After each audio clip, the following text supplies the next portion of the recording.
4, 3, 2, 1. Cue music.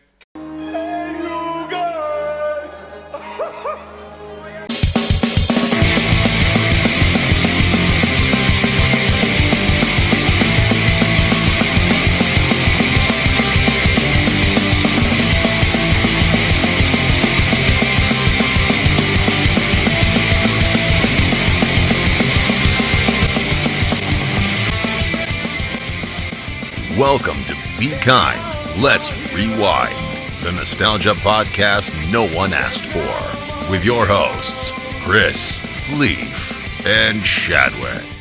Ladies and gentlemen, welcome back to Be Kind, Let's Rewind. Today we are going to be talking about the Goonies back in '85, just staying on track, you know what I'm saying? So, what's up, fellas? How has the week been treating you? When we're recording this, we're just the day after Christmas, so all the festivities are finally done. It's back to the real world. Yeah, I finally survived Christmas without getting a whole bunch of extra shit for once, so that's good because we've been trying to clean out the house because I don't want to be on another episode of Hoarders. So that's thanks to my wife. Anyway, Did that ever air? no. Apparently, How much did you have to pay them to stop that? It was apparently there was too many fucks and shits in the beginning, and they were like, "We can't. Will you stop? We can't monetize this." Yeah. They were like, "You'll never be monetized on YouTube," and I was like, "Oh, just you wait, just you wait." So they're like, "What is this animatronic animal you have back here? What does he say?" I was like, I bet that tastes there good. it is. I bet it does taste good. We don't know what it says. It's bleeped out. Bleeped Don't blame out, us. you know. So I know. Leaf, what did you? How was your Christmas, man? Man, it was fan-freaking-tastic. We had some cocktails. We had a little charcuterie board, man. Cocktails. It was fancy, dude. We just hung out, and of course, we watched my wife's and I traditional Christmas movie, The Matrix.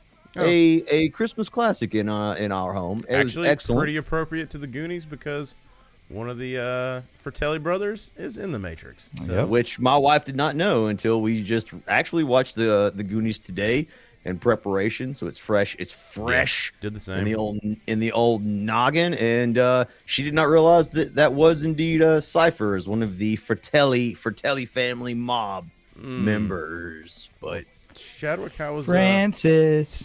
how was your holiday there, brother?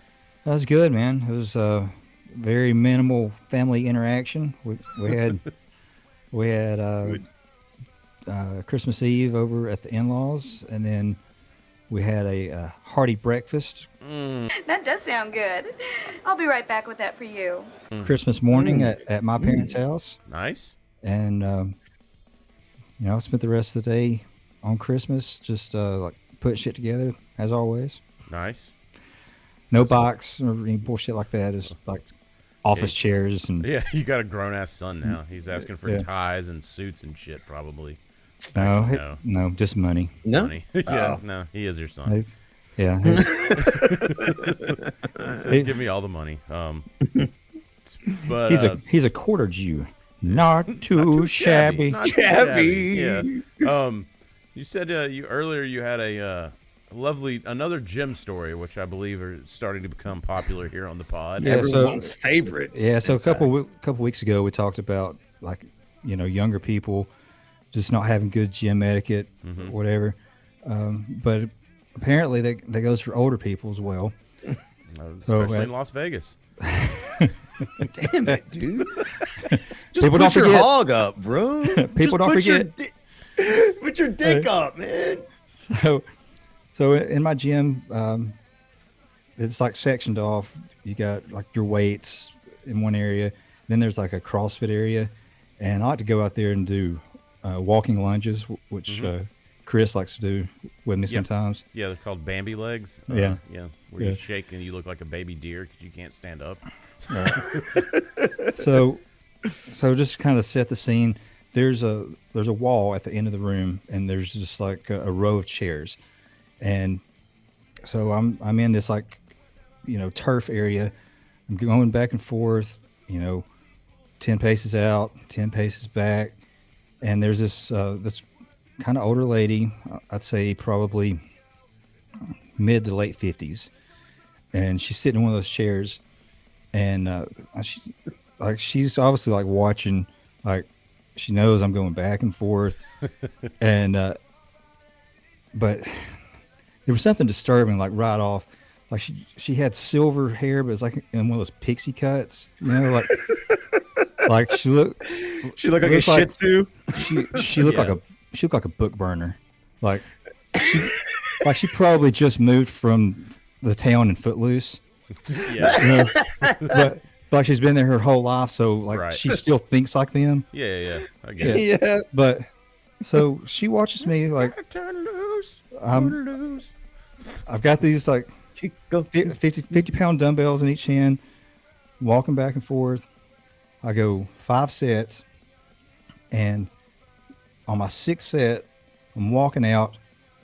She walks past me, goes almost to the end of where she has fucking seen me go every fucking time, and lays down on the floor and starts stretching.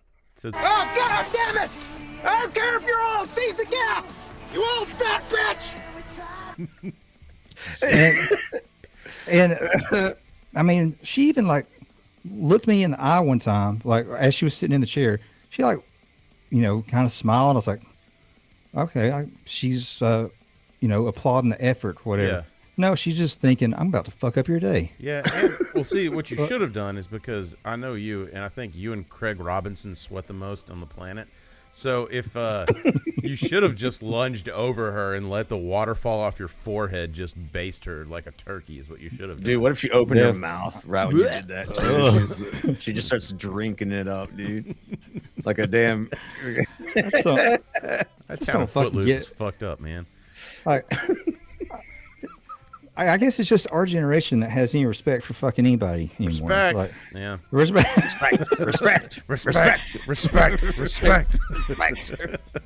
So, gotta respect the Shadwick. Yep. Hopefully you guys have all watched the Adam Sandler episode and gone back and listened to the album. And if you didn't, what's up? What are you doing? Hey! Hey, Fratelli brothers over here. The Fratellis are coming for you. Get them out of here. So, that sounds pretty on par with the gym etiquette that I've experienced too. That's why I just stopped going and decided to pickle myself like my grandparents did. So let's go ahead and move over to our booze of the week. Because after Christmas, you got to just keep on drinking, man. I've got a New Year's resolution. Was that the truffle shuffle? That was the truffle shuffle from Chunk. Not yet. Pretty close. Yeah. We're getting to it. That is a nice chunk. Nice chunk shirt you got there. I appreciate it. I'm giving respect. Respect to Chunk. You gotta respect the Chunk. I'll start it off. I'm actually doing a little whiskey today, and this is from the creators of Always Sunny in Philadelphia, Four Walls Whiskey. They have their own brand of whiskey out there, and it is pretty tasty. They signed the bottle. I've had it probably for about 3 or 4 weeks. There was a Black Friday sale. I had to order it on the line. But I'll tell you what's funny. So my wife got a new printer to kind of help out with some merch needs on her end and our end. You had to sign for that. No one had to sign for the liquor I had delivered to my doorstep. Yep. But the printer, you had to sign for the printer. So I had a UPS guy call me a couple weeks ago. He's like, "Hey, I'm at your house. You want me to just sign for this and leave it so you don't have to like come to the shop, whatever?" And I was like, "Yeah." And it was medicine. Oh, like, well, so that guy's fired now. So he doesn't have a job. So he doesn't have a job anymore after this episode. No, I hope he's still there because I'd rather it sit out. Yeah, no, sit on the porch here, and have man. to fucking go all get the way to 3 days UPS. late. Ugh. Yeah, true. Last time I went like 3 times. And they're like, "Oh, it's not here yet." God, dude. So it went to the Dalton shop. It'll be back up here tomorrow. Yeah, F that noise. So anyway, if you order liquor from go to Four Walls Whiskey. I'll put a picture of the bottle in here. It's green. The reason I didn't bring the bottle over here, so the green screen would destroy it. So yeah, so I was just like, whatever. I'll put a clip in here of it for you guys. Go check it out. It's pretty solid whiskey for the price. Once it's in liquor stores and it's around 30-something bucks a bottle, definitely worth it. Paying shipping and all that. I got a free shipping Black Friday deals while I tried it. So anyway, Leaf, what do you got down there, man?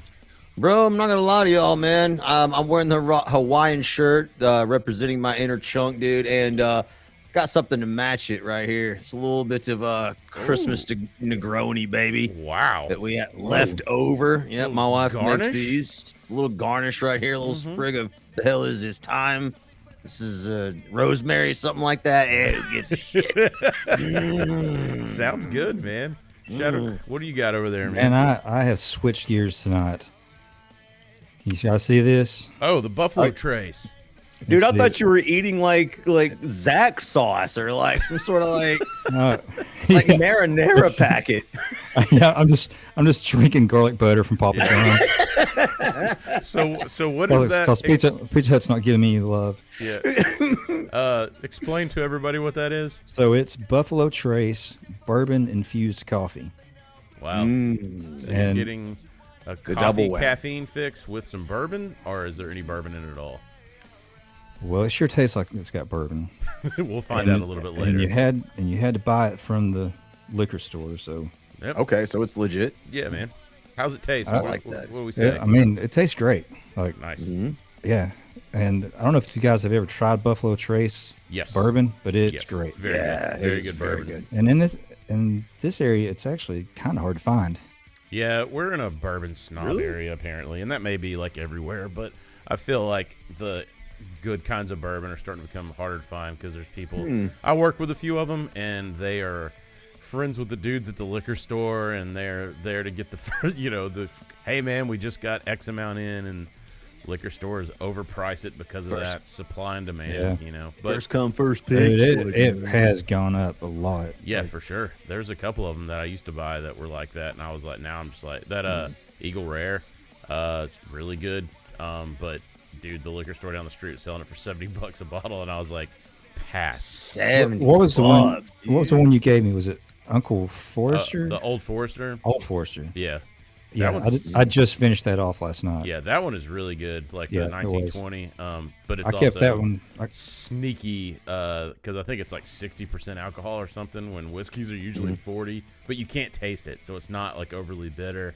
And then after 2 glasses, you're like, uh-oh.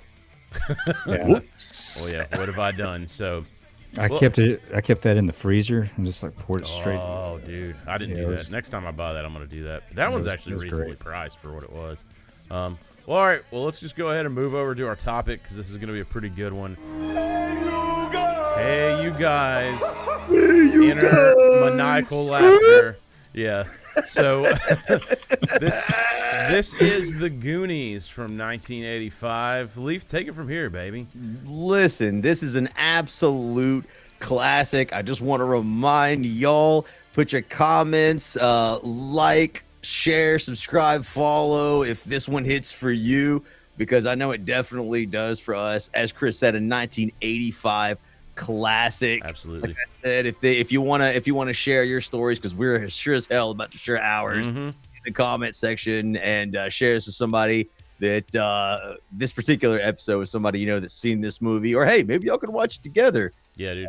Sort of relive those memories. My wife's younger than I am, so we've mentioned before, and she had never seen it. She had never seen this. Oh wow, And that's so, awesome. That's a good yeah. little. It's good to see somebody's face too, like when they're watching a movie you've seen 1,000 times, because you kind of Yeah. Man. you relive the enjoyment through them a little bit. Like She laughed at like Data's like goofy inventions and some of the lines and the one-liners, like like I Oh, yeah, forgot at the beginning where the older Fratelli brother basically like they walk into his cell and he's hanging by his yeah. neck, and she was like, Jesus, this is a kid's movie, and I'm like already laughing because I'd forgotten about that, dude. I did And then too. so of course it's a scam and they break out of prison, but she was like yeah, out wow. of the gate, man. I mean, it was pretty edgy for a kids movie, but it kind of started paving the way for these because it did just so well.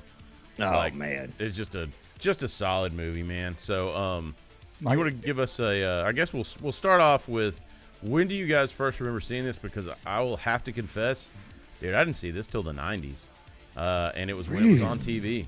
I did not see this in theaters, and it was not on my radar till the 90s, when it was probably re-airing on TBS or USA or TNT. That's probably in line with me too. I want to say probably 89 or 90. Like, let's see, how old was Sean Astin when they filmed this? I'd imagine Man. like he's 10 to 12. He Yeah. was young. Yeah, he looked like he was about 11 or Because 12. I think I was about his age when I watched it. Okay. Okay. Because Okay. going through the years, like, when you watch it, when I watched it first time, I think I maybe identified with him a little bit more, Yeah. and then And then you maybe, identify with the older brother for the rest of your life, chasing tail. well, it was a mix of him and Mouth. Yeah, yeah, that's very true. Yeah, I can see that. Leaf, did you actually see this in theaters? I don't recall seeing it in the theaters. I don't. I cannot confirm nor deny. But what I can tell you is, this was a videotape at my rich friend's house, and dude, we used to watch this all the Used to time wear on it out. cassette tape, Yeah, like that's all cool. the time. We would wear this one out, dude. Yeah, so I could say that. Yeah, it wouldn't. We didn't hang around this. We didn't wait for the '90s for this one to come Yeah. around, and it was on TV a whole bunch. Yeah, Oh, yeah, That's what that's- shocks me. That's that where you I didn't- saw it. I think Yeah. I'm pretty sure I recorded it off of Fox. Right. Yeah, I mean that makes right. sense. Hold on one second, guys. Yeah. All right, I'm ready. You're like One-Eyed Willie's treasure. Willie's treasure. Well, let's go ahead and tackle that real quick. What's Yeah, up with the name? They fucking One-Eyed knew what they Willie. were doing. Come on, I mean, come on. What are you mean- talking about, guys? What are you talking about? He's a famous pirate, dude. A famous Spanish pirate. so this is Steven Spielberg's idea. Like, he came up with the concept. He wrote it with He wrote it, right? with Chris Columbus. Okay. Not the guy that And, discovered America. Just to preface. No, it was the same guy. Don't start rumors like that. Don't candy coat this shit, Chris. It was the You don't same get- guy. You won't be canceled on this program. This is We admit the Indigenous truth. Peoples Day, and I'm sorry that we even brought up his name. All right, go ahead, Chadwick. Leaf, I'm sorry for your So loss. yeah, I mean, what was the process? I'm fucking depressed.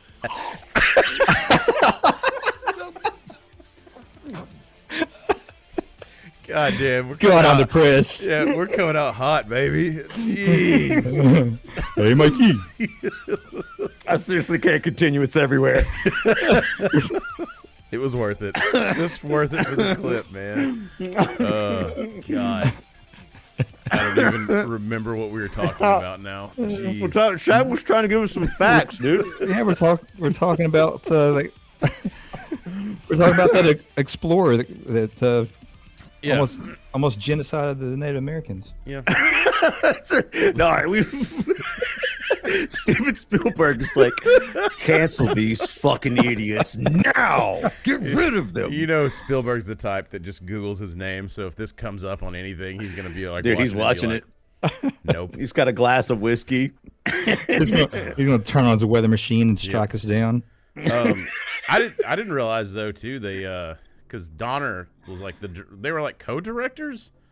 Is that right? Co-directors. Well, Or did Spielberg only direct, like, when they went over time? Because I know he did direct some scenes. yeah, it was mostly Donner. Spielberg was there, kind of to collaborate a little bit. Yeah. But it was a Donner film. Yeah, I think that they said that, like, when they started to run out of time, they were having to do double shoots. And I think Spielberg took, because I'm sure, too, back then, and even today, when you have kids in a movie, man, it's you're on some strict time laws as far as, like, union stuff goes. So So this was the first movie that Richard Donner worked with kids, like a group of kids. Yeah. And so he said something about it was a nightmare, but then in the same sense, he's like, but it's also one of the best things I've ever done. yeah, I Right. totally get that. And he said that all the kids were so good that he would let them do a lot of ad lib. That's good. Well, I mean, you get, especially with kids, though, I would imagine, like, you can kind of bring out your own personality. Yeah. You can. And let's not forget, these are incredibly talented kids, many of which went on to do, be in some of the most epic films, of Yeah, it's Dr. our... Jones to you, doll. Short round. Steven Spielberg was like, you. Yes. But that, so do you want to go ahead and read, I guess, the synopsis? Do you have the synopsis pulled up there, Yeah. Leaf? Just so we can kick off with that and kind of jog our memories. But for this, though, like you said, it was, Donner directed it.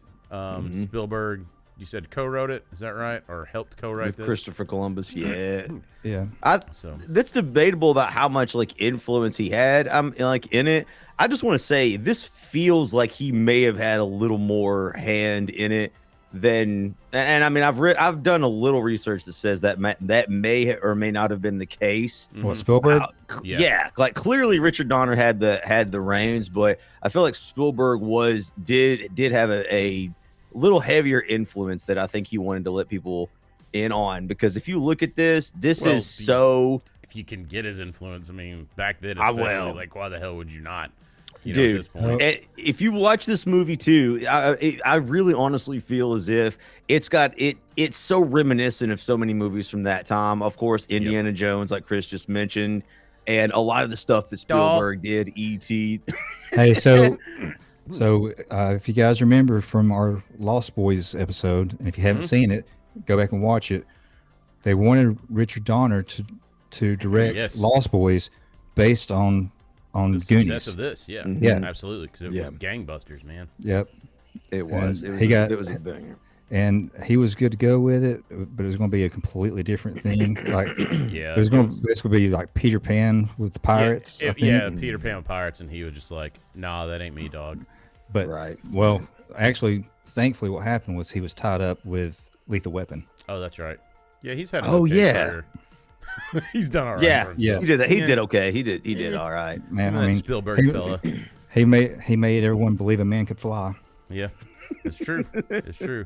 All right, Leaf, hit us with that synopsis. Yeah, the quick synopsis of the Goonies: a group of young misfits calling themselves Goonies. And if you watch the film, like, you notice that all these kids kind of have something wrong with them, or a handicap. Like, one, obviously, Sean Astin's character has asthma.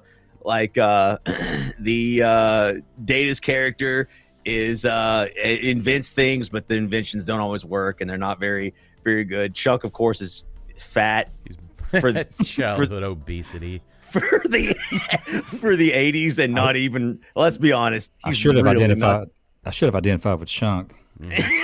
He's really not that fat, considering nowadays standards. Well, but won't even that's true. All right, go we'll into that. Anyway, Exactly.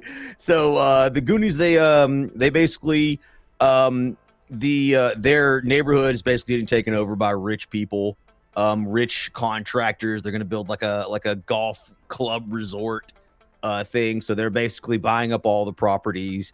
And they didn't live in Hawaii. yeah. They did not. They did not. This is On a side note for this, you know what it kind of reminded me of is it's that same plot they had in the 70s for all those ski movies, where the ski mountains is getting bought up by the rich people and going to be turned into a rich people ski club and kicking the poor people out. That seemed to be a running gag for Hollywood. That's a really good point, dude. Yeah. Everyone were feared rich people buying everything up, absolutely, and taking they it always, for themselves. And if it was a younger group, they always had that one douchebag. Like, his dad was the rich guy that was going to buy everything. It was that guy with the Letterman jacket and the feathered hair. Oh yeah. Yep, oh absolutely. my god! And he's in this movie too. Yeah, So, Troy. was that the same kid in the bathroom when the pipes explode and he falls down? He's like, "Daddy!" Yeah. That scene was magical. We'll get into that, man. Just finish with your synopsis. The Goonies discover the kids obviously trying to buck and save their neighborhood and their small little town, which, by the way, evidently is partly filmed but takes place in Astoria, Oregon. That's why it looks all like moist, the majority of the time with rain. It's just kind of muggy. Yeah, and it's obviously West Coast, but it just looks like small town Hickville, but like just rainy and cloudy, like just totally that portion of they the actually country. said when they filmed there, it was raining the first day, and then so they filmed some because of it was like the weather was, and then when it was like sunny, they were like, holy crap, like it's a really beautiful town. But then they had to go back and start like wetting the streets and stuff for continuity, for continuity. Yeah, so there was a whole thing with that. And just a little trivia. This is the same place Kindergarten Cop was filmed. Oh, I didn't know that. Oh, really? It's not a tumor. It's I not. wonder what. It's not a tumor. It's not a tumor at all. So the kids find. Hey, boys have a penis. Girls have a vagina. Are y'all done? We're never done. Continue. So the kids find an ancient map just conveniently stashed in. Will you hurry up with this synopsis, please? in the attic, and they set out on an adventure to find the legendary One-Eyed Willie, the famous Spanish pirate, his long lost treasure. Yes. And there you have it. His ancestors came up with a tennis gear head. Yeah, I think actually One-Eyed Willie was a frequenter of a certain Vegas bathhouse that Leaf took a tour of one time. I've seen him myself. Let me tell you, the legends were true. They were true. Also, Did you fall into one of his booty traps? I'm setting booty traps. Booby traps. That's what I said. let's talk about the very beginning of this movie, kind of when everybody's coming over. We get the truffle shuffle, which to everybody's chagrin, Leaf will not do the truffle shuffle for you tonight. But maybe we'll have a Patreon fundraiser and you'll truffle shuffle for us. It looked more like a seizure than a shuffle. I'm not really quite sure what the hell it was. Like, made no sense. It was just served to humiliate him. Well, you know what? That's the only reason. Well, you know what doesn't make sense? Like, why couldn't he just go in the house? Mouth went into the house. well, they said so. I was watching. There's a documentary I watched on it that I obviously have already forgot what it was called, and we're eventually I'm gonna get in trouble eventually for this, but I don't care. Look, you put it out there, I'm consuming it. I'm just not giving you credit.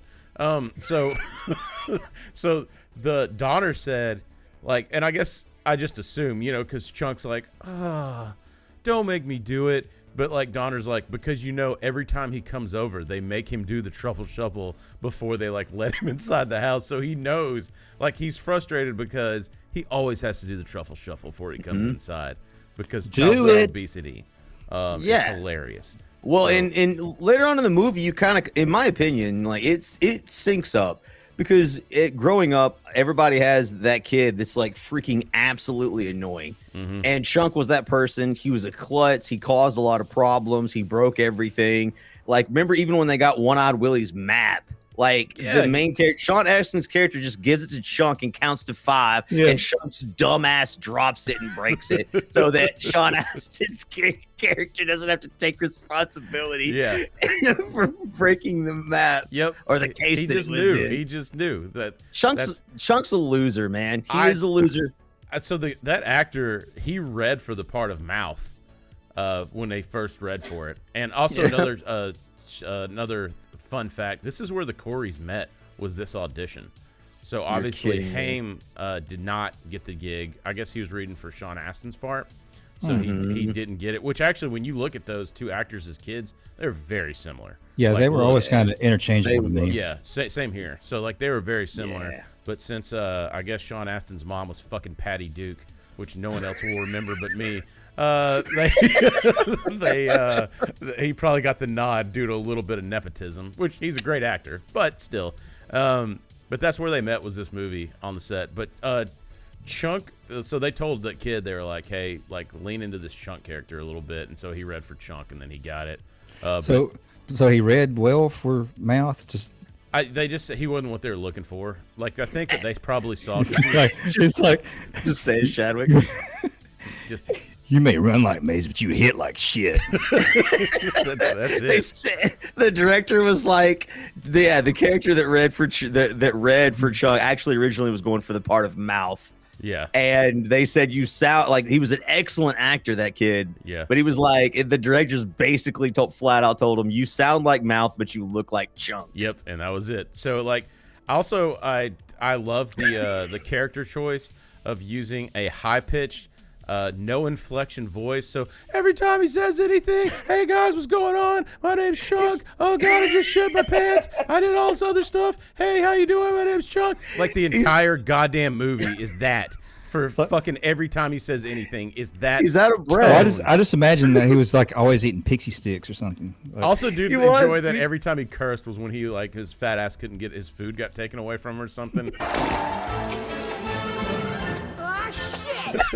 well, except when the moms wanted to see the David statue's been broken, she's like, "What is that?" And he goes, "Oh shit, what?" Oh yeah. Except he's like, "Oh shit, what? I'm sorry, I don't know." Like him, we'll get into it, but him and that short-haired, what's that girl's character that looks like she straight up was fucking raised in Rossville, Georgia? Martha Plimpton's character. God, fuck, damn it, man. Yeah, no. I call it nails on a chalkboard. I call it Murray County chin. Oh, damn! It looks her chin like juts out like her teeth fell out from all the meth. Yeah, it's just her lower jaw. Yeah, her jaw set is just. And her character was also was every girl that ever got in the way of you trying to hook up with another girl. Yes, the cock blocking friend. Yep, absolutely. Yeah, that she was her the cock character. blockstress. Yeah, so that's also probably why when I was a kid I was like, But the what was the main character that what's his name hooks up with the other female character? Oh, Andy. Yeah, like she was hot. Like like for back then, whenever I saw it on USA, I was like I was probably like 12 or 13. Carrie Are you talking about Mama Fratelli? No, that was played by Sam Kinison. We all know that. Yeah. Sam Kinison, let's just go ahead and give him his flowers for this movie. He did an amazing job as the mom in this movie. Yeah. He didn't break into any like yelling at all. Like you knew that was Sam Kinison during this movie, but man, he never asked anyone if they sucked dick on horseback. Yeah, he kept it clean for the PG movie. Like right. He also then threw Mama from the train. So,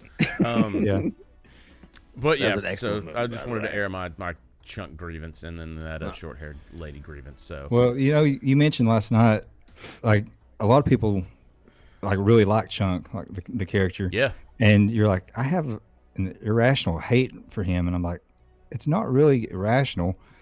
It's because in the face he looks like a guy that we used to work with. It's true. That is a giant piece of shit. Yeah.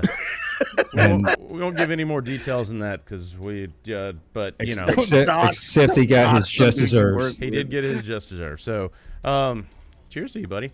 Listen, Merry Christmas. Yeah. In my opinion, I'm gonna Chunk defender because don't drop the soap. He was. Well, we're getting closer and closer to old Doc's Nation, but So Chunk was supposed to be annoying though, like he was. That's like what made his redemption arc. Like as the movie goes along, like he kind of is plays a key role. Well, they touch on it with like the policeman being like he's always like he's that we all grew up with that one kid that always fucking made shit up. Like I was in elementary school. Yes, I don't know if you guys remember the show Silverhawks. And I don't even remember what this fucking kid's name was. There's this kid on the playground. And he was talking to me, and he's like, I forgot the little copper dude that was on Silverhawks. He was like, oh, I do his voice on that show. And I was like, you do an impression? He's like, no, I'm actually the one on that show that does the voice. And I was like, you do his voice on the show? And he's like, yeah. And I was like, say my name on the next episode. He was like, okay, I'll do it. Just make sure you watch it. And then like I came back the next day and I was like, I watched it. You didn't say anything. And then he just like walked away from me. Like I was like, why would you die on that hill? Like that this kid. I was like in 3rd grade, man. Like it's like it was even more amazing than when Michael Jackson stopped to use your bathroom. Yeah. The bronze ones on Silverhawk's name was the Copper Kid. Yeah, so there you go. So anyway, so Chunk was that kid. Like like we said, when he calls the policeman early on, which what a shitty movie that would have been if they just shown up all at once. And actually done their job. Mouth was the kid, which very much was me. Like the one that was like the first one to start cussing. Like like, teaching cuss words to your friends, and moms didn't necessarily like you being around that much. Yeah, I can see that. That's still the case. My mom still doesn't like you around. No. No, actually, my mom likes you Rightfully so. and likes the show. What's up, Mom? But yeah. Well, if we've talked about this, let's just go through all the characters then, because we've just like started picking them out. Anyways, you want me to read them out for you? Read them out, man. Let's just go. Sean Astin, baby, is Mikey, the main character with asthma. Hey, Mickey. Yeah, so can we talk about his character a little bit and the fact that he is obviously trying to make up for the financial mistakes and shortcomings of his fucking father? Who you don't see the entire movie except for when they're until the end. There is one scene though where they're riding the bikes to go basically kill themselves in One-Eyed Willie's dungeon, and they wave to him, and he's just like, "Hi, have fun, kids. I'm working. See you at the end of the movie." You're obviously not working hard enough because you lost your fucking house again. Like, but Mikey like idolizes his dad. Exactly. Too, well, I mean, like that's relatable, right? Yeah. Like, I mean, none of our dads are pieces of shit, but I'm sure people have dads that are, and they still idolize them because you kind of just want to idolize your dad. So I get it, but I think that as far as like obviously Sean Astin, amazing actor, amazing range, and has been doing this shit for decades. So great For those job. of you who don't know, but I enjoy the character. He went on to be, of course, Samwise Gamgee, and multiple other roles, And of course. Rudy, but not from the Cosby Show. And In case Are you there's sure? any confusion about that? He looked out there. Take a sip, Rudy. All right, next actor, Josh Brolin, aka Thanos, was Brand. Sean Mad Astin's Titan. older brother. He wasn't Cable. wrong. Has a very storied in history career. So yeah, that was a classic older brother too. Which Shadwick sent me a picture. I'll put it here. He went as himself from the Goonies for Halloween, which is an absolute baller move. Like That is. That is. So let's just address one thing real quick: the gym shorts over the thick sweatpants. Yeah, and I'll allow it for this reason. If he had just had those gym shorts on, period, through the movie, it would have not been a good movie. So The water scenes would have been something extra. it would have been a bad for the thing. ladies and some of the men at home. Or when he was riding that little girl's bike and his legs were like on the side.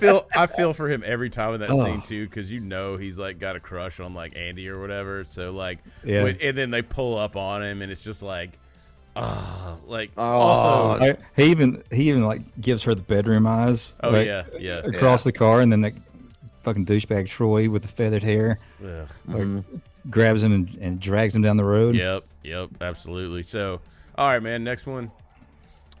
Jeff Cohen, who of course is Chunk, looks nothing like Chunk nowadays. Man. Maybe Dude a little bit lost in the face. Dude lost his baby fat. He actually looked like, what was that character on Harry Potter that was the rat? He kind of looks like him in this movie, and I can't remember. He looks like him in this movie. It kind of makes me laugh. So we've already had our rants on Chunk. Corey Feldman, of course, as Mouth. You're claustrophobic. Sorry, Corey. The bilingual who speaks fluent Spanish for some reason, and obvious troublemaker and shit talker throughout the entire time the movie, aka why he was named Mouth. So I got a little nugget about the bilingual part. Please, this is going to be good, I bet. Rosalita, the house cleaner that they bring in, she didn't have a very big part in the movie, but behind the scenes, she taught Corey Feldman all of his lines in that's Spanish. awesome. Yeah, and kidding me. I saw her on one of the documentaries I watched, and she's like fluent bilingual, like English Spanish, like perfect on both ends of it. So she would be a great teacher for that.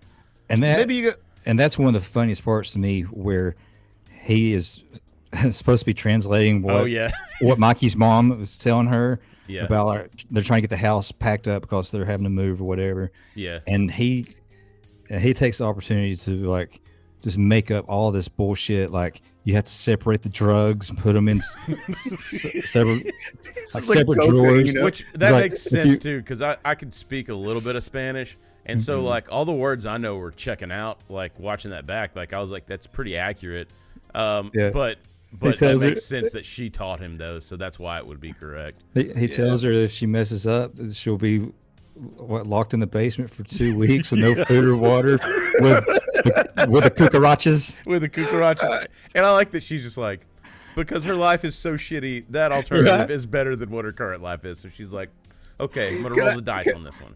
Yeah. Can I posit a question here? Yeah. Like, we've just established that the dad and the mom have no money. The mom's Yeah, I injured. thought about that. Yeah. Like, how the hell did they afford? All I can think of is like indentured servitude. Yeah, Like, how do they afford a Hispanic cleaning lady, dude? She may have never gotten paid, so that may have been the. Oh, she got paid at the end. She Oh, definitely pocketed one of those movies. Shit, I would have. Yeah. You saying Rosalita stole from the? Rosalita's a dirty thief. Stole her jobs. You took our job. All right, man. Next character. Next actor is, of course, Carrie Green, who went on to do, as far as anybody can tell, absolutely nothing. Played the character of Andy. You know So, what? I I mean- thought she was the same girl from The Wizard, and she was not. Just white people look the same. They all do, man. You what? Ben Affleck. You've been Affleck. She was also in a movie which also I do remember called Lucas, Yeah. and she Okay. basically played the exact same like that was Corey kind of Haim, right? character. I can tell you in like 3 seconds. I think so. I think Corey you're Haim. right. But that makes sense. Yeah, though, Corey because- Haim, Carrie Green, and Charlie Sheen were in that. Because a lot of those people, I noticed, you know, when we start doing these movies and going back and looking through IMDb, they stick together on a lot of stuff too. Because they'll be like, hey, let's grab Corey Haim. He'll be a big grab, and then he'll be like, hey, bring my buddy in on this, or hey, you're looking for this. I worked with this person in Goonies. They'd be good for this. Yes. Directors too. I know it's like where we talked about Richard Donner directed this. Anne Ramsey that plays Mama Fratelli. She was one of the homeless people. Sam Kinison? I'm sorry. Sam Kinison was That's also one of the homeless people in Scrooged. Oh, which was he? was also a Dude, Dick and- Donner. I know we'll get to her in a second, but we'll just go ahead and talk about her. There was everything that I've watched and read. People had such high things to say about her that had worked with her. Yeah, like how nice she was. Yeah, they said she was just an absolute gem to work with. She actually passed away not too long after this film. I think like 4 or 5 years later. But everybody that said anything always like gave her flowers and said like she was just amazing to work with, super nice, made the kids all feel super safe, and you know, because You think she died right after that scene where she's running and she's like grunting like I think it was when they told her they didn't have enough for the CGI budget and she was actually going to have to walk the plank. So it's like, With her good luck. hunchback. Ma, you've been bad. Yeah. All right, Leaf. Next actress. Next actress is one of our favorites here in southeastern Tennessee, Martha Plimpton as Steph. She is still a working actress. She does look like She was the mom. She was the mom on Raising Hope. Yeah. Yes, she was. So And she's again, done. great actress, obviously with that longevity. I also heard people say good things about her, but I just hated the character in this movie, which I probably was supposed to hate. But Yeah, something about her the face just. she doesn't change it. just- We're gonna change it for her. Yeah, so, she reminded me a lot of an older sister of a girl that I was trying to hook up with. trying to stoop. Yeah. Yeah, man. Yeah, Mazel tov. All right, next one. maybe this man says. Everybody's favorite, everybody's recent favorite. Some call him the comeback king, ladies and gentlemen. The man playing Data, Ke Huy Quan. Ke Huy Quan, dude. Like I said, Can we I've seen Chris take the stage. Yeah, All right, look, man. I actually even went and did some research. We all did a little bit of effort to make sure we pronounced his name right, because everything I've read about this guy, and even seen him when he got to meet up with Harrison Ford again, because recently he won an Academy Award, but Harrison Ford was there. I think maybe even Harrison Ford was presenting when he won an award. And they did this big, huge hug, because they hadn't seen each other since Indiana Jones, more or less. But genuine smile on this dude's face, like just super happy dude.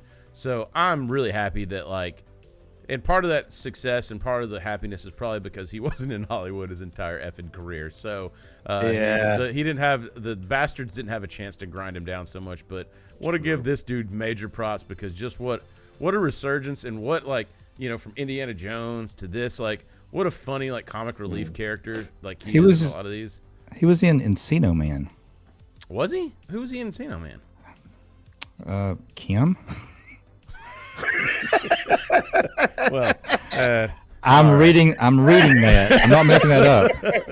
No, I just mean that checks a lot of boxes, Hollywood. So I'll have to go back and watch that. But I mean, it makes sense. I mean, Sean Astin again, right? So bring your buddies in. So that's kind of cool. I'm gonna echo what Chris said here. If you, you know, he basically left Hollywood for all intents and purposes, besides evidently, like Sheldon pointed out, a few stereotypical roles. Evidently, he did some stunts, according to IMDb, for X-Men. Yeah, that's what I was looking at. Oh, nice. 2000. But he actually, I saw him in an interview, and he returned to to acting in a movie called Everything Everywhere All at Once. Super crazy movie, but really, really good, and his performance is insanely good. Let me tell you something about that movie. Insanely good. So say that you're working night shift during, I don't know, say an outage at a plant, and somebody much younger than you suggests, hey, everybody, we should watch anything, or the movie, was it Everything Everywhere All at Once or whatever? Yes. So we turn this on at 3 o'clock in the morning because we got about an hour and a half to kill. When you're sleep deprived, don't watch this movie. Because you will be like, I don't understand. A good movie, but I was like, what the fuck is going on here? I haven't watched very great. I haven't watched it. Yeah, I haven't watched it because from the trailer, it looked like it was just anxiety. Oh, it kind of is. But I'll tell you what. Well, two ways it could go with this. You pop some of those Delta 8s and watch this movie. It's gonna go on. It's gonna go one or two ways, buddy. Either it's gonna be fucking amazing and unlock your brain, or you're gonna be in a corner crying. So I'm listening. I'm not gonna. So, hey, going back to his stunts. So he did stunts on the X-Men. It says he was a stunt rigger. Okay. But also he did stunts on the Avenging Fist. Is that starring Fisto from He-Man? You know what? Like, I wonder if he did the stunt stuff.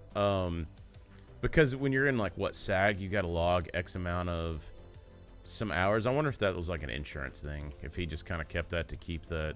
Well, I don't know. There was another movie called Enigma where he was the stunt coordinator. Oh, so he may have just been in that field, and good for him. But either way, so I think unanimous from us. I mean, Hollywood, please, an Asian named Kim, you make him do all your fucking martial arts stunt works. Yeah. God damn. Next 2023, almost 2024. Oh the God. Next character, a standout character, actually, and actually sort of a tragedy as well. The character of Sloth, played by John Matisak. Yep, who was a actual NFL football player. I believe he passed away. Correct me if I'm wrong, but I believe he was 38 when he died, and he was. And I think it was in '88, like 3 years after this movie. Yeah, it was not very much. It wasn't long after this movie, but he. And everything that I watched on this, they praised him a lot because of him having to sit in that fucking chair for 3 and 4 hours to put this prosthetic shit on. You know he wasn't getting paid dick compared to everybody else. No. So, like, this dude is, like, just drudging on for... He did a lot of stuff. You look at his IMDb credits. He did quite a bit in a short time, but they always refer to him as a gentle giant. From what I can understand, or from what I heard, like, in kind of pieces of interviews from him, he did have, like, I think a thick Brooklyn accent. Anyway, so like the Sloth impression is kind of on point, but yeah, he was like, I don't know, I heard anywhere from 6'6" to 6'8". It was like 300 something pounds or whatever, but he was a monster of a man, which you can see towards the end of the movie. I think they tried to movie it a little bit where you couldn't see the height difference between him and Sam Kinison, at the end of the movie. But I can tell it's just pissing Leaf off the more and more I say it. This is like a I envisioned this too Ramsey when I was like, dude, I'm just gonna keep calling him Sam Kinison, and I know by like the halfway through the episode, Leaf's gonna be losing his fucking mind. And so, damn it, dude. Anyway, but all right. props to Sloth. Props to Sloth. Next actor. Let's get into the crime family, shall we? Yeah. Robert Davi, Jake, who was the dude hanging by his neck in the fucking In the cell in the beginning. in the cell at the very beginning, you dead as hell, schmuck. Yeah. with a suicide note. Yes. It says, "You schmuck! Did you really think I'd kill yeah. myself?" What's great is they said that they actually, him and the other guy, like kind of fucked with each other throughout the movie. Apparently, like to just as jokes, like to kind of get the brotherly banter back and forth, like behind the scenes. Well, I heard that they actually didn't like each other very much. Really?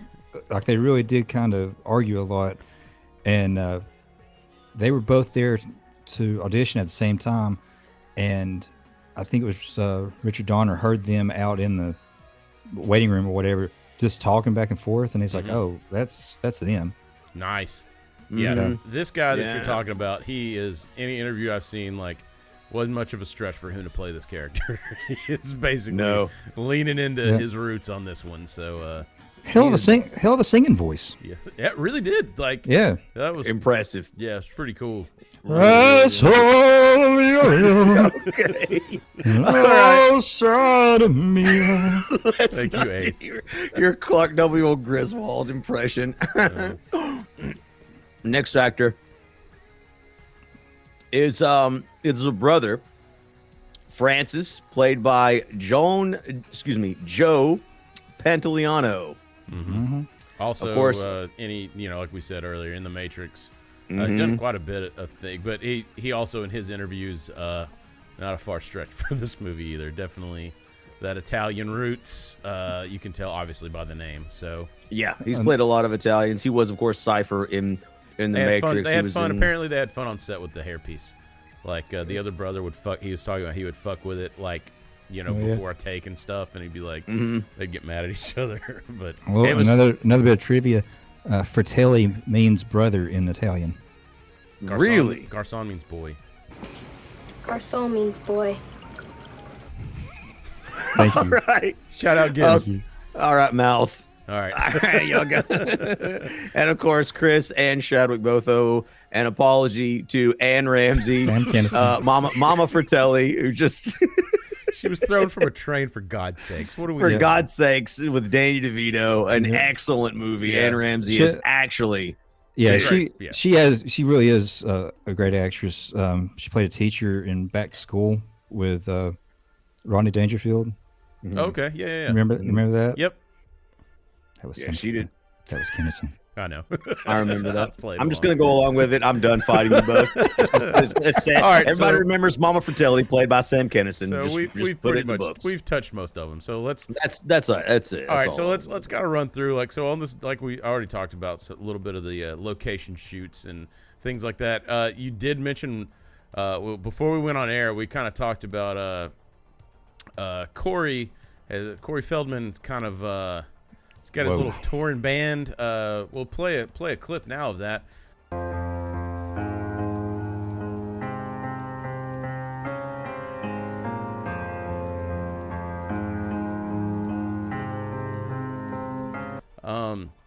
As you can see there, Corey is doing great. So He makes some outlandish. Why is this so awkward? it is, but I God. will say that we talked about earlier the pipe scene when they're underneath and they're doing the Corey. Michael Jackson visited the set that day. And so to get that like scream when Corey's like, what does he say? It's like there's he right before they filmed that scene, Donner let him know that Michael Jackson was coming on set that day, and like he was like a big fan of Michael Jackson. So like, Was this true? Yes, absolutely. This is a true story, not like chunks. I actually chunks saw pictures. lies. There's pictures of Michael Jackson on the set.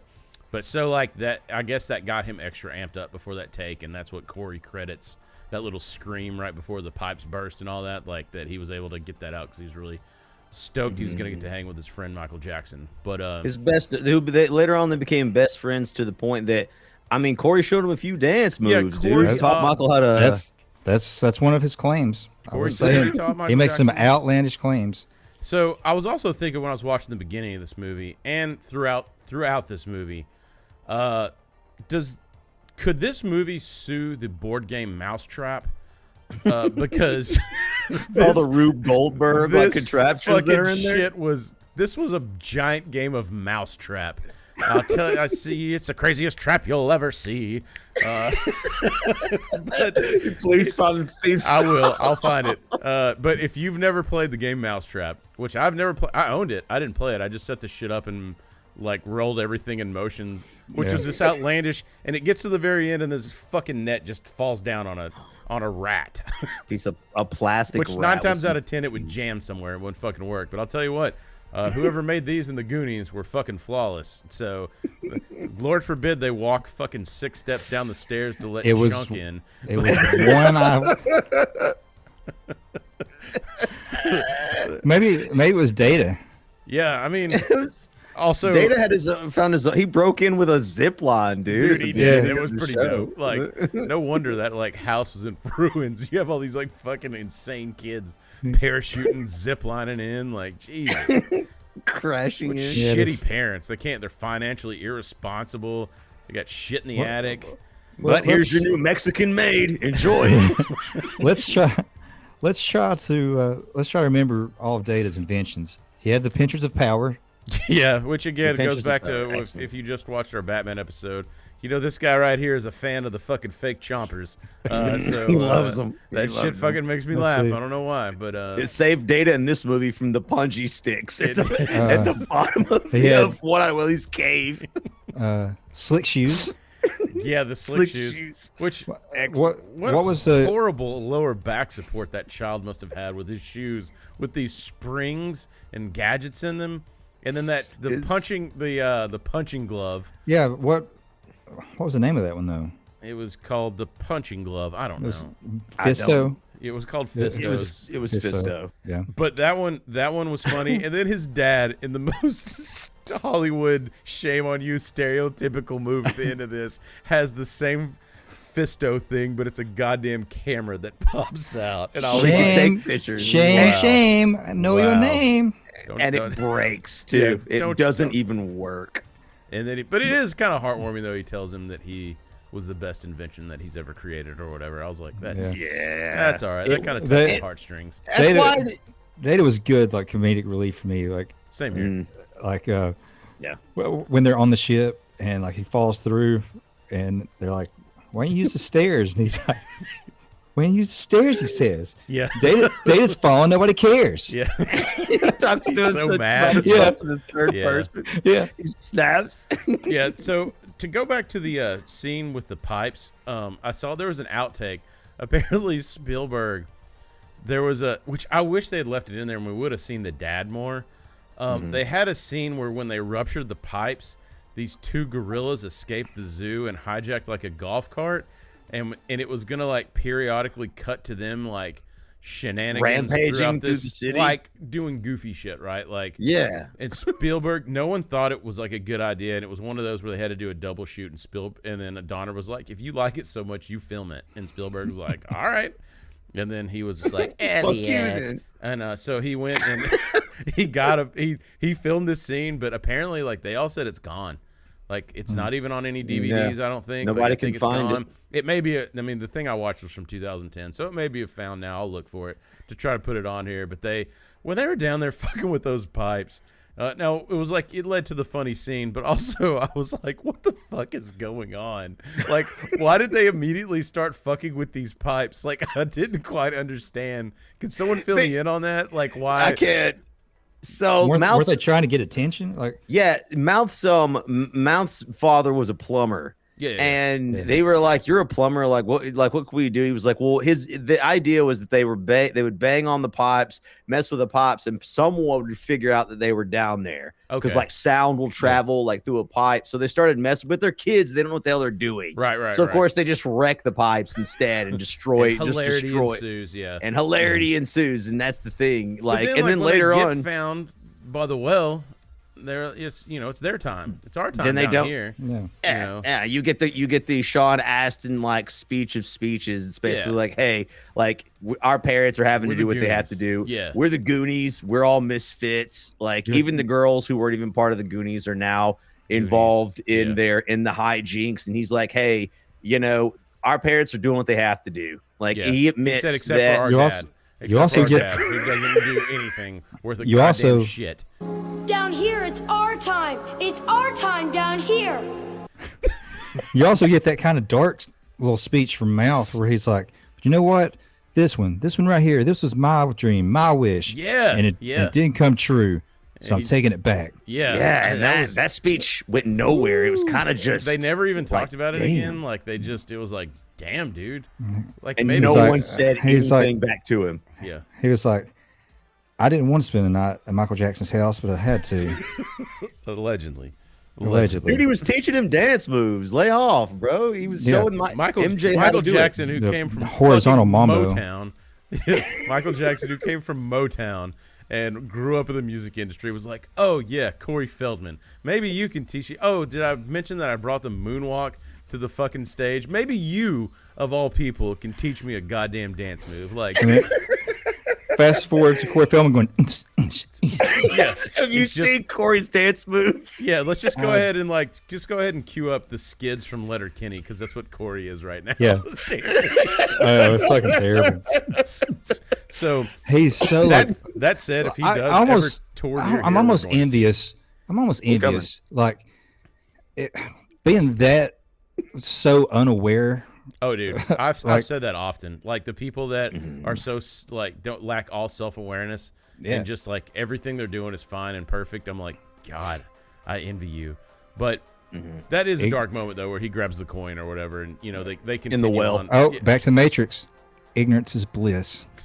That's Rachel's favorite like moment in all of the Matrix, where where Cypher's eating the steak. He was like, after all these years and everything that I've seen, he wants to go back to being stupid, where he doesn't know the truth. It's like that. If you really get a hold of that movie, man, it hits hard, really hard. We're gonna do that. That's one of my favorite ones. I'm ready for that. Yeah, in the future. But we just the kind of first walk one, through like some of the other moments in this movie that are pretty iconic. So Chunk, of course, they have Sloth chained up in the basement, as you do with a child in the 80s and 70s.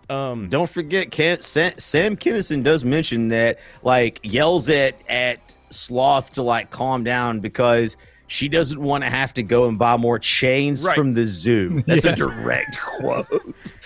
Because we all know if you're gonna get chains that hold up, you're going to the fucking zoo. You're not going to Ace. Ace is not the place for chains that hold up. It's the zoo. I mean, especially when you have a mutant child that was evidently, and this is canon, dropped multiple times. I mean, that's a hell of a drop looking at his face. Drop? Yeah. Looking at his face. I mean, him and his cousin, the kid from The Mask with Cher, like those guys had a tough upbringing. At least the kid from The Mask like dated a blind chick. Sloth. At least. And I can't help but he had to spend time with Cher. Sloth shared a baby Ruth with Chunk. And he fed it to him, man. And he fed it to him like his chocolate fingers. Also, I want to hear. It's like an ears are wiggling. Yeah, so, that little. At the end of that movie, you don't really get to see it. It's actually kind of funny at the end of the movie because like Chunk's parents bring him a fucking Domino's pizza, like they don't give a shit. But they're like, then fuck he's your just heart. like he's like, Sloth, you're gonna come live with us, and I want to see the shot of his parents being like, about that. They give it like a Paul Rudd. We probably need to send him to jail. Well, I'm sure he's done something bad. Well, they knew he wanted pizza because he could smell it through the floor at the restaurant. He knew it was pepperoni. Yeah, and he could also smell ice cream through the freezer where the frozen Past dead a dead body guy. was. It's a stiff. There's a dead guy decomposing, and he could smell the fucking ice cream. Chuck, dude, a legend. Yeah, absolutely. legend. Childhood Hey, obesity. so let's back up. Before they ever leave the house, they go up in the attic. They find the the map, and Mikey starts telling the story about One-Eyed Willie that his dad told him. Who had plenty of time from not working. Yeah. Yeah. So Richard Donner did not let Sean Astin read that part of the script. He would only tell him that part of it because he wanted him to act like he was searching for the story, like he was trying to remember being told. Oh, That's smart. Yeah, like that's he was smart. because it did look like he was recalling it. Because I was going to mention that, like right when you said that, I was going to laugh because I was like, it sounds like a kid remembering it rather than him reading it, and that's and so it was like, of course, you know, Josh Brolin's character, his older brother, is like, yeah, you know, Dad told you a lot of stories, and that's exactly who you sound like. Also, what's that moment on the porch? Like where he's like, they had the embrace between the brothers, where it's like, is that him just realize? Because I thought the first time I saw this movie, I was like, damn, their dad's like fucking dead, like, or he left him, is like what I thought early on in the movie. Same. So, like they were not together. But I think that it's just them, like, he's embracing him to be like, our dad is a colossal fuck up and doesn't go to work because he obviously has a crystal meth problem. So You're so mad at their dad, dude. just go to work, man. He just You have two kids and a fucking wife that's disabled, for God's sake. He worked. So right, working. right before that, though, the same scene where Mr. Perkins, I think the rich dude, right? He comes up and he's being like condescending to him, like, is your mommy here? Oh yeah. And Josh Brolin's like, no, she's at the store getting Pampers for all us kids. Yeah. I always thought that was a great line. Yeah, that is a great line. It's a very Chadwick line, for sure. Yeah, absolutely. Fuck that guy. Yeah. He does. There is a brotherly love between the two, and I agree with you, Chris. I feel like maybe the dad was like written in later on, because that does give you that feeling that it's like they're on their Either own. he's dead or he like left them. Divorced or he left. That's something. like the vibe I got coming out of that. Yeah. But it's just weird. It's a weird scene. So It is go back really and watch strange. it. In our comments, like, hit us up, man. We want to talk to you guys. So hit us up in our comments, or we're also we're starting to push the Twitter and the Exchangeagram. I'm not good at social media. I'm not really sure what they're called. The Tic Tacs. One of us will take care of it. It's fine, but we want to respond to Facebook. everybody. Yeah. If you got it, I can't afford that shit. What am I, a billionaire? if you got something to say, a question or a comment, or hell, definitely a correction, because if you haven't noticed, we drink while we do these. We just So, we're please. fast and loose, baby. So also, how about the 80s trend of stealing a kiss or a little bit more from somebody in the dark? I just want to say that confused my wife greatly. When that scene happens and she's like, I'm gonna do it, and she's trying to lure one of the well, obviously the older brother. Yeah. Rachel's like, what the hell is she doing? And I was like, just watch the 80s unravel, baby. Like, Did your wife never go on the boat shoot? yeah, Lake Weenie. Yeah, so they also Not with me. we won't dive too deep into what happens She did, though. on Revenge of Revenge of the Nerds, where the dude dresses up like God. the sorority guy to sleep with that guy's girlfriend. This does not age well. So anyway, This is not. But I wait, thought hold that on. Go ahead. I want to say though, dude, like this isn't like a guy like setting it up to take advantage of a woman. I just think it's noteworthy to mention that in this case she was actually the sexual aggressor, 110%. And if the roles had been reversed, like, we just laugh at this scene now, it would have not been acceptable if it was the older brother snatching a girl in the dark and like forcing a kiss upon her like she did him. It was pretty funny, and I Not didn't pick cool. it up probably the first 2 times I watched it. Like that, you know, when she says the braces line after that, like he's got braces, because I just didn't notice that. And then like the end of the movie, you know, obviously, like you're like when, you know, Brolin's like, he like realizes that It's like, you son of a bitch. Yeah, he like snagged the smooch from his sweetie that he wants. But either way, I mean, it was pretty funny scene. It was innocent, and it was it is quintessential 80s, but it's looking back at it now is one of those moments when you're like, ooh. Yeah, because I mean, it ends with the well, essentially it ends with, you know, he's gonna leave. One Eye Willie has cut, which, you know, triggers the next mousetrap invention. Rube Goldberg like contraptions throughout this movie. Were these just like big in the 80s? Like, was this like I just don't remember a lot of them other than the board game Mousetrap and on cartoons when it was like, if I can play that Family Guy clip where Peter does it and it shoots him in the arm. It's like dominoes too. Yeah. There was an obsession with like ancient traps, and if you look obviously at the Indiana Jones, this carries over literally to that. They're obviously more complex. Yeah, I was going to say they're not Indiana Jones far off. Were fairly simple usually, like it was. But even in this one, you know, you had the normal one where the boulders were dropping or whatever. Like that seemed to be a staple. There was some sort of attraction to like traps and like hiding ancient treasure, and it's a theme that carried like long into, and everyone was fascinated by it. And if you notice, the movies that tend to use these tropes always did really well. If you go back and like watch The Mummy with what's his name, who also made a comeback, Brendan Fraser. Yeah, Mummy has a lot of the same Indiana Jones style stuff. Hartford, the whale. Yeah, dude. There's something fascinating about, you know, an ancient treasures like guarded by I mean, traps. like as kids too, we were, dude, in the 80s. What did you always have, like treasure maps at Wendy's, or like, you know, it was always a maze to get to a treasure. Or it was so we were all about what, 9 or 10 years old when we watched this for the first time, right? He probably watched it before us, a little earlier, but close enough. Yeah. So this definitely like made my imagination run. Like, oh yeah, like there were woods like at the end of the street where I grew up. Like when I watched this, and did you go digging, man?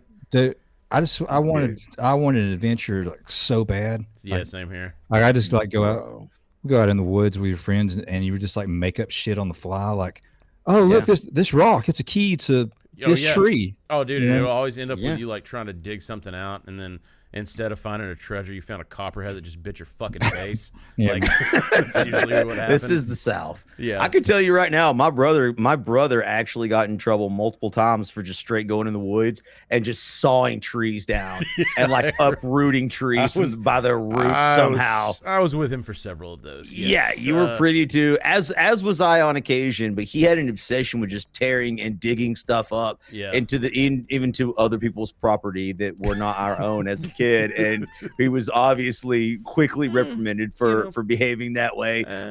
But Chadwick hit the nail on the head. What made him do that? There's something fascinating about adventure and like discovery. And even when it came to things that were dangerous, I mean, if not for Chadwick's favorite invention, the pinchers of the pinches of pleasure. What were they called again? I can't remember. No, that is my favorite. If not for the all right, so can we just go ahead and have a shirt with Chadwick's that just says the pictures of pleasure, and it's those clacking teeth with a wire on them. Chadwick. Like so Data in this movie, Data would have fallen to his death if he hadn't used the pinchers of pleasure and gotten himself out of it. He was falling into sharp. Yeah, he would have died. It's the pinchers of power. Get it right, pay the price. I don't remember. He was falling into Mortal Kombat's pit before it was invented. Before it was even a thing. It was spikes at the bottom of that were legit like the Mortal Kombat pit. Like, he was dead. He was freaking dead. He's saved in the most goofiest manner. Yeah.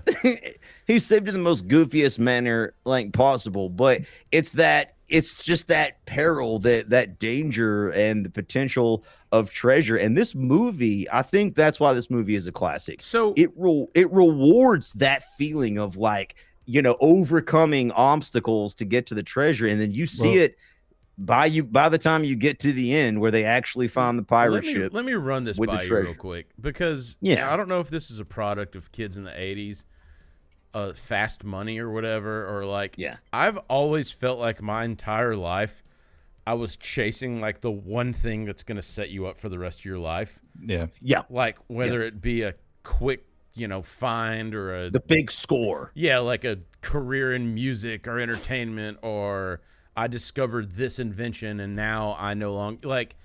Do these movies set us up for that? Because that's essentially what happens in this, right? Like at the end of the movie, like you assume with the money they have, that okay, like they're at least going to be able to pay off the lazy ass fucking debt from their shitty fucking father. But Who shows up at the end, by the way, ready to collect the gems and spend them. yeah, and also a side note, there was a alternate ending that happened. So Really? yes, so this ending was filmed because they wanted the pirate ship going off in the distance. The original ending is they get out, they didn't get anything. Rosalita's at home, washing Sean Astin's clothes, and then pulls out the bag of gems or whatever from his, and then runs out of the house and is like, "Oh my god!" And then they're saved that way. But She's just sitting there playing with his marble bags. that's what she was doing. And Michael Jackson is off screen. Like He's like, gonna be Jack. He's like, how does it go again, Cole Red? Tell me, am I black or white? so Like, you're under arrest. Oh, I guess I really am black. yeah. Thank you in living color, Tommy Yep. Davidson. That's not me. No, that is a quote. That is a quote. Get mad at in living color. But I did, like I said, I did kind of notice that, like, I don't know if that's just That's how we were raised, is that, like, you're looking for that, almost like you're always looking for a big score. Maybe it's just because I'm addicted to There was cartoons. a lot of get rich quick schemes in the 80s and 90s too. Like, Yeah, there were. Well, I mean, even from the McDonald's coffee, like, you know, you're lucky enough to get second-degree burns from coffee and you get $1 million, like. Yeah. the guy made $1 million. I will count. It's called jumping to conclusions. Oh my god! If you guys ever watch like the freaking coffee burn like documentary, that shit is actually the saddest thing you'll ever fucking watch in your entire life. But I won't go into that. I don't think so, because I watched this father in this movie completely neglect his children for God knows what. I'll say, I feel like this is hitting like a personal chord for you. Like, Chris's dad was hardworking. I don't know where this is coming from. Well, that's dude. why. Okay, that's why. It's because my dad was hardworking. Okay. yeah. Oh, I got you. I will counter what Chris is saying by saying that I feel as if a lot of these movies, they end without you ever really getting that treasure, right? Like, Yeah. and I think the Goonies is prime example of that. I think Indiana Jones and The Last Crusade is sort of the same way, right? Like, I don't know anyone who didn't see the final thing. Spoiler alert if you haven't watched this movie. Indy was the dog's name. At the end where the Christ's cup, the Holy Grail, is laying there, and it's within reach, right? And it's like that's sort of like the get rich quick, that's sort of the treasure. And in most of these movies, the point of them is like, it's not actually that wasn't ever the real treasure. It was never going to solve. Is it the journey, not the destination type situation? Yeah, like right. It became more. to me, that's what you're supposed to get from I'm And watching it. I'm like, okay, I got to go in my backyard and find some fucking treasure. So me and my friends. So I don't have to. So me and my friends can play in a sandbox all day, because that's what I was thinking like in fourth grade. I mean, that was my point. Like, I just wanted like that adventure, like, Yeah. even though we didn't have any like fucking responsibility or anything, we were little kids, like go to school, but we wanted some kind of adventure, like Always, Yeah. man. But Like- also, like, we wanted what we saw your on life TV, life too. is mundane. Yeah, it is mundane. It's great. It's mundane. It's great. Yeah. Not to get philosophical, but real quickly, I think that Chadwick hit the nail on the head. I think that these tales, just like the Goonies, just like Harry Potter, just like the Lord of the Rings, just like the Hobbit, like all of I could go on forever. Steven Spielberg did Hook also. Yeah, man. Yeah, Like, Hook. The journey, the hero's journey is so attractive, especially to young males.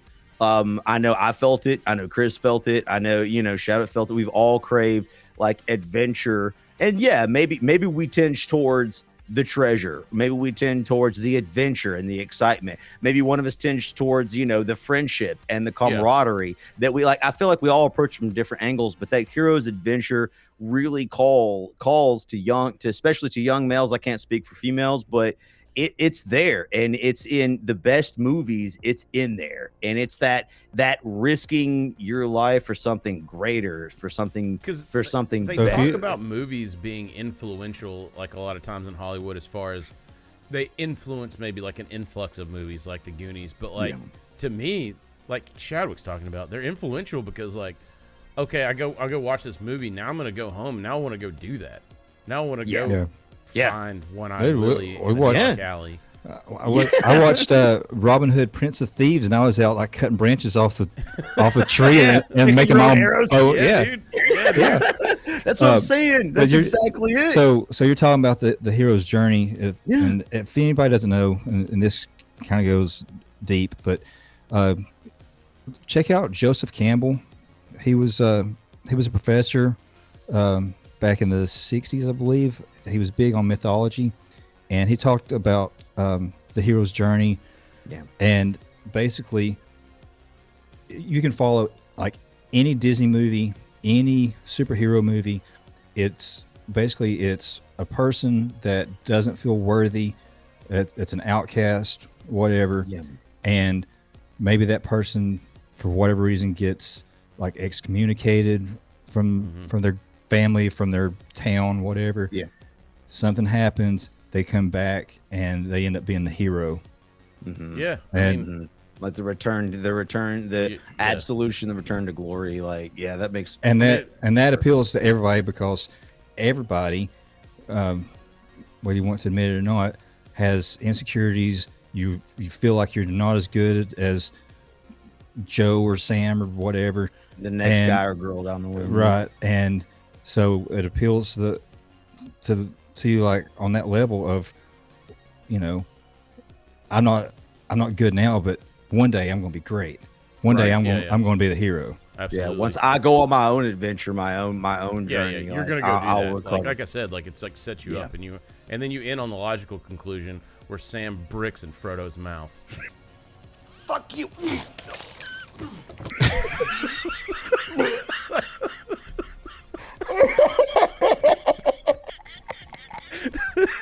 Hold on. Can I just say one more thing too let's settle down. Let's settle down for editing purposes, because I'm gonna have to. We'll splash shit in. All right. All right. Before One-Eyed Willie, like the ship takes off and like the movie has the ending scenes where everybody's doing their thing. Can we shout out Dana one last time for deciding to square up against the Fratellis? Remember when they show up and he's like, "They're not getting our treasure." He's like ready to die for like the treasure. And then he it's like punches himself in the face. Yeah. Like, he's got his intentions.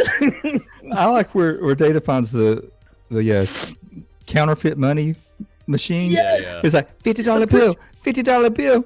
Yeah. And then they're like, it's counterfeit. He goes, no, it's not. Yeah, no, it's not. He wanted so bad for it to be real. Like, he's like, my hero's journey ends here. Yeah. He's like, bitch, I found the treasure. It's in this basement printing money. He's like, roll credits, doll. He's like, fuck your couch. Yeah. So, all right, well, let's go ahead and wind this to a close. So, I think we kind of had a good logical ending to this, talking about the hero's journey and what this meant to so many people. Even to this day, though, I know that there's a whole nother generation watching these movies now, and I see similar things online, like where they're kind of picking up what we're talking about. I think that it's kind of now they're going on Minecraft for their own journey, but I mean, we went outside, so that's different. But I guess it's same.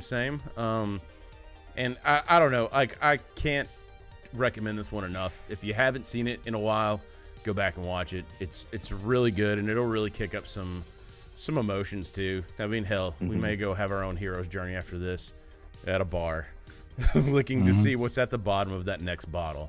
You just never know. Hope. Adios, senorita. Leaf, you got any what do you want to close on this one? Man, definitely. I want to echo everything you just said. Go back and watch this. Even it is campy, it is goofy, it is silly, it is a kids movie. Like, let me just. There are some sort of themes in there that make you like pause ever so slightly and be like, "What am I watching here?" for a moment. But that was the '80s. Yeah. For those of us that grew up in the '80s, that was the '80s. There was moments in there where you were like, "I don't know if I should be watching this right now." Hey. We thought the same exact thing as we were watching it back then. It was like, this is a little and we much. Have been watching it, and we should. And we should have. Oh, who was the chick that was singing in the music video? Cyndi Lauper? Yeah. Oh yeah. Which, by the way, great song. Yeah. Boy, did I have a crush on her as a kid. Really? Just her bubbly personality. It wasn't like I thought she was like drop dead gorgeous, but in interviews. She was also in wrestling too, but like she was in interviews and stuff. She was always so like happy and peppy and bubbly, and I was like, yeah, I want to inject that into my veins. How are you so happy? And she's like, it's cocaine, honey. It's cocaine, honey. It's good enough. You're not using it. Why not let him?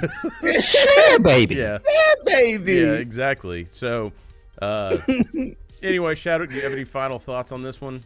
As you finish your bourbon coffee, Shadow will not be able to go to bed tonight, which is great. So, goddamn! Stay tuned for that Patreon content fueled by by Buffalo Trace coffee. I don't know why I can't sleep at night. Yeah, the Shadwick's Patreon. It's just called 2 a.m. Shadwick during the workday. It's just you and I are in bed, and it gets him alone. And it gets so much more nonsensical the later it gets. I can't recommend it enough. Anyway, Shadwick, closing thoughts on this one? Yeah, man, let's go watch it again. Like I'm sure everybody's seen it, but I've said it before. Watch it with subtitles on.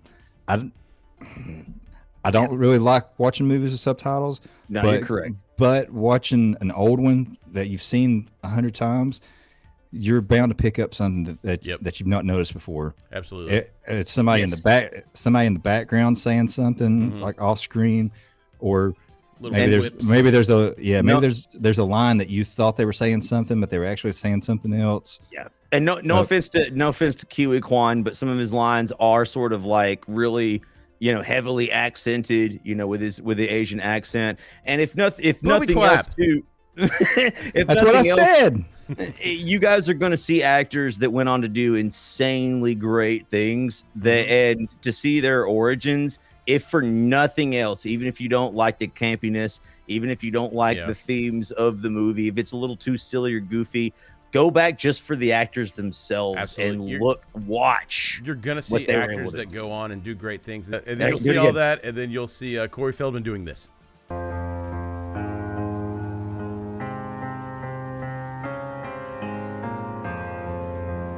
So to end this, we'll go ahead and go to our segment of Oh, You Didn't Know. Oh, you didn't know? And what's great about this segment is I did know, so we'll go ahead and take you to our Norm Macdonald clip of the week.